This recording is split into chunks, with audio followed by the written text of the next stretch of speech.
Alright, so this video is going to be called Where Can You Find God? Um, now, last video I made got some more views. It was like 120 views. That's a pretty good amount for me. So, I'm going to address a few comments that I saw. Now, there's probably 5 or 6. A fair majority of them were about God and repenting and about how you have to give away from yourself to come to the Lord. And that approximately comes to what I was saying. Yeah, you have to give yourself away to come to a higher power. That definitely does get to the point to a good amount. But even furthermore, I was getting to the idea that faith in that when you allow yourself to become nothing, you will receive everything. So yes, Christianity has many beautiful teachings. I love it. And I don't believe in anything. That's one very prominent thing I carry around. I don't believe in anything. I know what is true to be true when I am with it. And when I am in the graces of our Lord, I am purely there. And I am untouchable by anything. Now, I am not a Christian, specifically. I love the Christian God, but like I am not specifically a Christian because I just don't practice pure Christianity. That's just not how I live my life. I'm not very much driven to live that way, but how can you find God? You know, that's the name of this video. A second comment, which is really the only different comment from the God ones, it basically said, I think it said approximately, dude. It says something like, it was basically just confused as to why I made the last video about being an initiate. And essentially what I was describing was like a Zen state. I was describing a state of, a state of mind where you're not possessed by a thought. You're not possessed by trying to understand something. You're not possessed by trying to know God. You're not possessed by trying to find yourself or trying to be at peace. You just are. And there's no more confronting it than being in that state. You initiate this part of yourself by extinguishing another part of yourself. That focus part, you extinguish it, and then you initiate yourself to the presence. You can then be present with anything, but you can't be fiending. You can't be fiending like a fucking cokehead over understanding things and seeing God, and, you're never going to win the race if you're always thinking about the last step, You're going to trip and fall and make a wrong turn, and you have to be present where you are, otherwise you'll never really get where you're going. Anyways, get to God. How to get to God. Again, like I said, you get where you're going. Are you really going anywhere? Well, who's to say we're not already presently as close to God as we'll ever be? I'm not really sure that there's any reason to say that we're not with God. I'm not really sure there's any reason to say we are with God. I think it's fair to say that it may be a gradient. I'm the kind of person that prefers to ask questions than to be so very sure of themselves. So, I personally believe that God speaks into and unto through each one of us. It's the way that the author speaks through each one of his characters. No matter what, the character is going to have, some of the author's, personality aspects, like the problems they have, or the desires they have, or the motivations, or like when you as an author write multiple characters, you have your own determination of what is good and bad. So you, as the God of your story, have a predetermination of what is good and bad. So, as all of us being beings in a universe, which is, presumably created by some kind of higher intelligent power, I like to think that there's some kind of intelligent, loving creator in this universe. It's just a whole thing, man. It's just a whole thing. Loving yourself and loving others, it's like growing a plant or gardening. You have to give appropriate space. You can't constantly be stirring the soil up to make sure them roots get all them nutrients. No, man. Gotta let that shit sit. You gotta sit and be and allow the world to fill you rather than trying to stuff yourself with the world. Like there's There's symbology that can help you. There's sayings, there's old teachings. You can go get some friends. You can form little communities. Go to church.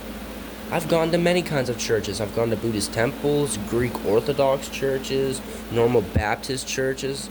I've done a lot. I've read a lot of books. Nothing's going to set you free other than yourself, though. That's the only one that can take you to God, is you. You have to accept Jesus Christ into your life, the Christians say, and I agree.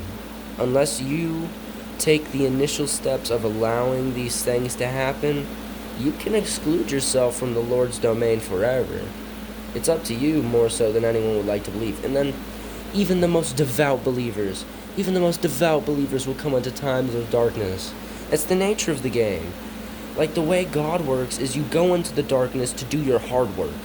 And then you come unto your true nature in the light. So you meet God in the light. You come to, like, fullness in the light.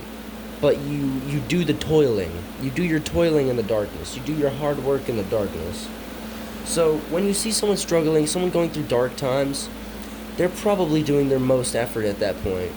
And oftentimes people will look at people who are struggling and going through hard times, and they'll look at them and be like, ooh, what a pity, this person must not care for their life. Well, maybe this person's willing to go through whatever it takes to make their life what they want it to be. Maybe they know exactly what they want, and maybe you just can't see what they can see in it. So judgment is, judgment's for fools. There's a part of you that is God, and that part is righteous in judging. When you judge yourself, at least. And, as a parent, you probably have some right to judge your children, but you absolutely, certainly should not be running around to some slavery. Anyways, in finding God, where can you find God? Where can I find God? Well, like I was talking about in the last video, right at the back of your head. Not in front of you, not above you, not below you, right behind you. Always got your back. It's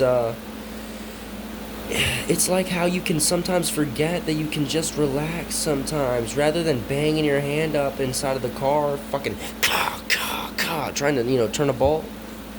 You can start doing some thinking. You can take it easy, rather than fucking just, like, there's this thing between, like, reducing tension and applying tension. Sometimes you're dealing with a system that can only, take on so much tension. And that's yourself. That's your mental state. Your mental state can only put up with so much tension. And so in this process of either applying tension or releasing tension, you can break yourself. Or you can allow yourself to go through this cycle. Like, there are natural cycles in everything. Coming to God, and then being obscured from God. So, this whole thing about knowing and not knowing, being with God and not being with God. I mean, you are the only one who obscures yourself from God. Everything is God. Everything. Every photon of light, every atom you touch, every thought you think, every injury you sustain, every fucking thing that happens to you, that is the presence of God. Even the horrid things, even the things that deeply disturb you, they are like the way that cold is heat.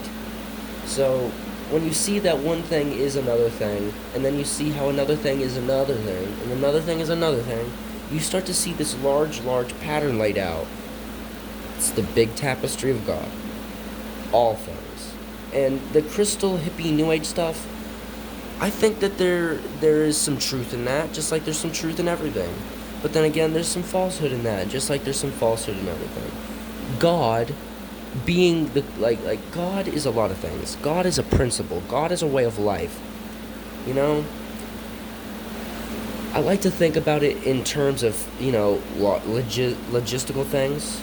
Even though rationality won't take you to God, it definitely helps it fit into your head. We're rational beings, as many say. So, like, the way that God is all things, God is the truth. There's nothing but the truth. But when you're not with God, that's because you're with an illusion. You put yourself in an illusion that you are anything other than what the truth is. So you become a lie. And a lie is a mask that sits on top of the truth. So there is nothing but the truth. The lie is an illusion. It's like a mirage. So God is the underlying truth behind and underneath all things. God is everything. Everything is God. The illusion is the trick. The illusion is the concept that anything is anything other than what it is. So God is real. God is truth. Anything else is illusion. And an illusion isn't bad. Illusion's just a game, man. It's like playing hide and seek. There's no it. No one is it. You just make up rules and play a game. You know, it's... People get so damn caught up in all this mess, man. You just take it easy, and you go to work, and you fucking try to live a healthier life tomorrow than you did today. Try to live a better today than you did yesterday. And so on and so forth. I love you guys. If any of us want to understand each other, we gotta let go of what we want to believe and find in ourselves the ability to give someone else's life presence. You know, be present for what someone else believes and what they're going through rather than what you're seeing. Peace, bro.